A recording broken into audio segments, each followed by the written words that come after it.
بسم الله الرحمن الرحیم. ښه راغلاست دوستانو. زه خیبر اکبري. نن چې کوم ټریک ده په دغه ټریک کې به مونږ کیو آر کوډ به زده کوو.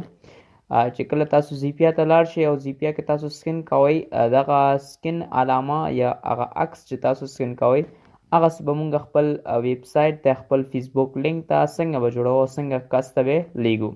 نن بلخیره مونږ مکمل په دې په هکله ډیټیلز زده کوو چې دی څنګه کوی شو. نو دې لپاره شرط دا دی چې تاسو نت ولرئ. تاسو به ګوګل کروم ته راشئ او خپل ګوګل کروم کې به تاسو یو ویب سایټ به سرچ کړئ د GRSTUFF په نامه، مطلب جاسټاف په نامه چې کوم دی دا به ځان سره ولیکئ. دغه چې ولیکه دې نه وروسته انټر پریس کړئ، نو ګورئ تاسو سره داسې سایټونه راځي. دا لومړی سایټ چې تاسو ته ښکاري په دې به تاسو کلیک کوئ او چې کله په دې کلیک وکړله نو تاسو سره به څه کېږي، داسې یو انټرفیس تاسو سره خلاصیږي. ما درته ویلي چې تاسو که چېرته تاسو لینکونه جوړوئ د فیسبوک لپاره، د موبایل نمبر لپاره، دغسې عکس چې تاسو جوړوه کړئ او دا سکن کوئ او تاسو سره هماغه ځای چې خلاصیږي چې کوم ځای تاسو لینک ورته ښودلی دی. نو ما نه دلته تپوسونه کې چې پلین ټکس ته جوړئ که ایمیل ته جوړئ، موبایل نمبر ته مختلف څیزونه دي، وای فای لاګین ته جوړئ، سنپ چیټ ته جوړئ، یو فارم ته جوړئ، اپ ته جوړئ. نو چې څه ستا پته وي نو هماغه باندې کلیک کړه، د هماغه ریلیټډ چې کوم انفارمیشن د هماغه میتود تا سره خلاصیږي. خو زه به راشم سمپلی چې کوم دا زه یوټیوب ته جوړوم، که چېرته وټساپ ته جوړوئ هم کولی شئ، صحیح ده. فیسبوک ته هم چنان هر چیز ته تاسو دغسې یو سکن کوډ جوړولی شئ او بیا هغه کس ته ولیږه نو هغه کولی شي سکن یې کړي او ځان سره استفاده وکړي. ټیک ټاک ته هم تاسو جوړولی شئ. نو زه به سمپلی یوټیوب باندې کلیک کوم. نو چې کله یوټیوب باندې کلیک کوم، هره ساحه باندې چې تاسو کلیک کړئ داسې یو ساحه تاسو سره خلاصیږي. ښه، نو دلته تاسو وایي چې د هغه سیس لینک ولیکئ، نه د نمبر د هر سیس چې تاسو لینک کول غواړئ د هغه به تاسو لینک لیکئ، صحیح ده. او که چېرته تاسو راځئ خو ښه تر ښه که چېرته نیز ده نو د هماغه ځای نه کاپي پیسټ یې کړئ او دلته ځان سره پیسټ یې کړئ.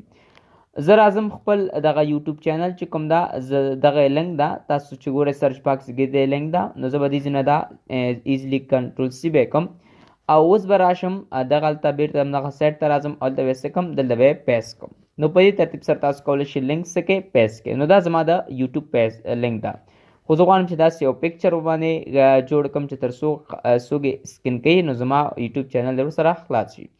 تاسو به دن به تاسو سټیل یور کیو آر کوډ باندې کلیک کوئ. نو چې کله په دې کلیک وکړله نو ګورئ ما سره څه شو، ایمیج جوړ شو. بیا به تاسو کنټینیو باندې کلیک کوئ او کنټینیو نه وروسته تاسو به ډاونلوډ باندې کلیک کوئ او ډاونلوډ نه وروسته تاسو به څه وکړئ، دلته چې ډاونلوډ باندې کلیک وکړله تاسو پی ان جي باندې کلیک کړئ. نو چې کله پی ان جي باندې کلیک کړئ نو دغه عکس ما سره ډاونلوډ شو او اوس زما په کمپیوټر کې څه ده موجود ده. اوس که چېرته زه دا عکس خلاص کړم نو تاسو وګورئ زما عکس څه شو، خلاص شو.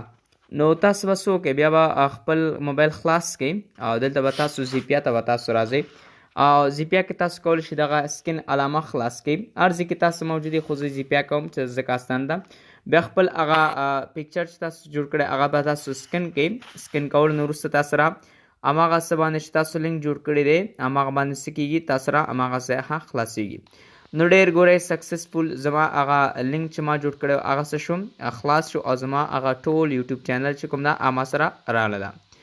نو په دې طریقه تاسو کولی شئ څوک استفاده ورڅخه والی چې څنګه کولی شو کیو آر کوډ جوړ کړو او هغه خلکو ته ولیږو. نو په دې ترتیب سره زه کولی شم خپل دغه کیو آر کوډ چاته ولیږم او هغه ورڅخه څوک سکن کړي او زما یوټیوب چینل څه کړي آنلاین استفاده وکړي. نو دا زمونږ د دې ویډیو پارټ. نو امید لرم چې تاسو سم زده کړي. که چېرته تاسو سم زده کړي نو پلیز زموږ چینل سره سبسکرایب او د بیل آیکن کلیک کړئ. ډېره زیاته مننه.